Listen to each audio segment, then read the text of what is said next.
ஸ்ரீதர், இப்போ கடலூர் தொகுதியை பொறுத்தமட்டில் அந்த தொகுதி மக்களுடைய எதிர்பார்ப்பு தேவைகள் என்ன அப்படின்னு சொல்லியிருந்தீங்க. அந்த தொகுதியில வேட்பாளர்கள் மேற்கொள்ளக்கூடிய பிரச்சாரத்துல என்ன விஷயத்தை முன்னிறுத்தி பிரச்சாரம் செய்யறாங்க? காயத்ரி, கடலூர் பொறுத்த வரைக்கும் 1952 இந்த சட்டமன்ற தொகுதி உள்ளது. முதல்ல 2 வேட்பாளர்கள், அதாவது உழவர் கட்சியை சேர்ந்த 2 இரட்டை வேட்பாளர் தொகுதியாக இருந்தது. அதன் பிறகு தற்போது வரை கிட்டத்தட்ட 14 வேட்பாளர்கள் இங்கே நின்று வெற்றி பெற்றார்கள். திமுகவை பொறுத்தவரைக்கும் 7 முறை இங்கே வெற்றி பெற்றது. அதிமுக பொறுத்தவரை 2 முறை வெற்றி பெற்றது. காங்கிரஸை பொறுத்தவரைக்கும் 4 முறை இங்கே வெற்றி பெற்றது. இவ்வளவு பேர் வெற்றி பெற்றிருந்தாலும் கடலூர் தொகுதியை பொறுத்தவரை தேவைகள் என்பது மிக அதிகமாக உள்ளது. குறிப்பாக கடலூர் நகரப்பகுதிக்குள்ளே 2 ஆறுகள், கெடிலமாறு, தென்பெண்ணை ஆறு ஓடுகிறது. இந்த 2 ஆறுகள் வழியாகத்தான் கடலுக்கு தண்ணீர் செல்கிறது. அது மட்டுமில்லாமல் மழை காலத்துகளில் இந்த வெள்ளப்பெருக்கு ஏற்பட்டு ஊருக்குள் புகுந்து கிட்டத்தட்ட 15,000 20,000 வீடுகளுக்கு தண்ணீர் புகுந்துவிடும். ஒவ்வொரு ஆண்டும் இதுபோல் நடக்கிறது. இதை தடுப்பதற்காக நடவடிக்கை வேண்டும் என பல ஆண்டுகளாக கோரிக்கை வைக்கப்பட்டது. இந்த கோரிக்கை இதுவரைக்கும் ஏற்கப்படவில்லை. அது மட்டும் இல்லாமல் முகத்துவார பகுதியை ஆழப்படுத்த வேண்டும். இங்கு கிட்டத்தட்ட 30,000 மீனவர்கள் இருக்கார்கள். அவர்கள் கோரிக்கை என்பது கடலூர் முகத்துவாரத்தை ஆழப்படுத்த வேண்டும் என்ற கோரிக்கை இருக்குது.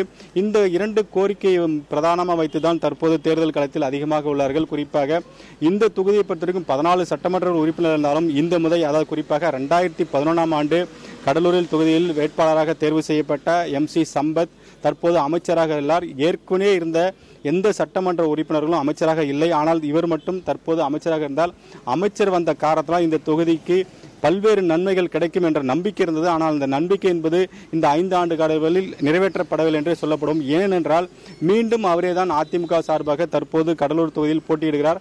அவர் செல்லும் இடங்கள் எல்லாம் அவருக்கு மிகப்பெரிய எதிர்ப்பு உள்ளது. நேற்று முன்தினம் புதுக்குப்பம் பகுதியில் அவருக்கு எதிர்ப்பு கிளம்பியது. தேவனாம்பட்டினம் பகுதியில் அவருக்கு எதிர்ப்பு கிளம்பியது. அது மட்டும் இல்லாமல் அவர் முதல் நாள் பிரச்சாரத்தை தொடங்கிய போதே அவருக்கு எதிர்ப்பு கிளம்பியது. கடந்த 5 ஆண்டு காலமாக இந்த பகுதிக்கு எதுவும் செய்யவில்லை, ஏன் மீண்டும் ஓட்டு கேட்க வருகிறீர்கள் என்ற ஒரு எதிர்ப்பை பொதுமக்கள் தெரிவித்தார்கள். இதனால் தற்போது அவர் போலீஸ் பாதுகாப்பு தான் பல இடங்களில் தற்போது வாக்கு சேகரித்து வருகிறார். இது மட்டுமில்லாமல் சீமான் இந்த தொகுதிக்கு நிற்பதற்கான காரணம், உலகத்தின் குப்பத்தொட்டி இந்தியா, இந்தியாவின் குப்பத்தொட்டி தமிழகம், தமிழகத்தின் குப்பத்தொட்டி கடலூர், கடலூரை நான் சீரமைக்கப் போகிறேன், கண்டிப்பாக என்னை தேர்வு செய்தால் கடலூர் தேவைகள் அனைத்துமே பூர்த்தி செய்யப்படும். 1952 பல்வேறு வேட்பாளர்கள் இங்கு நின்று வெற்றி பெற்றதாலும் உங்கள் தேவை என்பது நிறைவேற்றப்படவில்லை, எனவே தங்களை தேர்வு செய்ய வேண்டும். நான் நீர் மேலாண்மை திட்டத்தை கொண்டு வருவேன். அது மட்டுமில்லாமல் நிலத்தடி நீரை அதிகரித்து அனைத்து திட்டங்களையும் கொண்டு வருவேன். இந்த பகுதிக்கு தேவையான என்னென்ன தேவை இருக்கிறதோ அதை அனைத்தும் பூர்த்தி செய்வேன் என அவர் வாக்குறுதி செய்திருக்கிறார். அதேபோல் புகழேந்தி ஏற்கனவே 3 முறை இந்த பகுதியில் திமுக வேட்பாளராக நிற்கப்பட்டு வெற்றி பெற்ற புகழேந்தி திமுக சார்பாக அவர் இந்த தொகுதிக்கு என்ன தேவையோ அனைத்தும் செய்வேன் என்று அவர் உறுதி கொடுத்து வாக்கு சேகரித்துள்ளார். இப்படி 6 பேர் களத்தில் தற்போது வாக்கு சேகரித்திருக்கிறார்கள். ஆனால் பொதுமக்களை பொறுத்த வரைக்கும் எங்களுக்கு யார் தேர்வு செஞ்சாலும் எந்த விதமான நன்மை கிடைக்கல என்ற ஒரு குற்றச்சாட்டை வைக்கிறார்கள். காயத்ரி.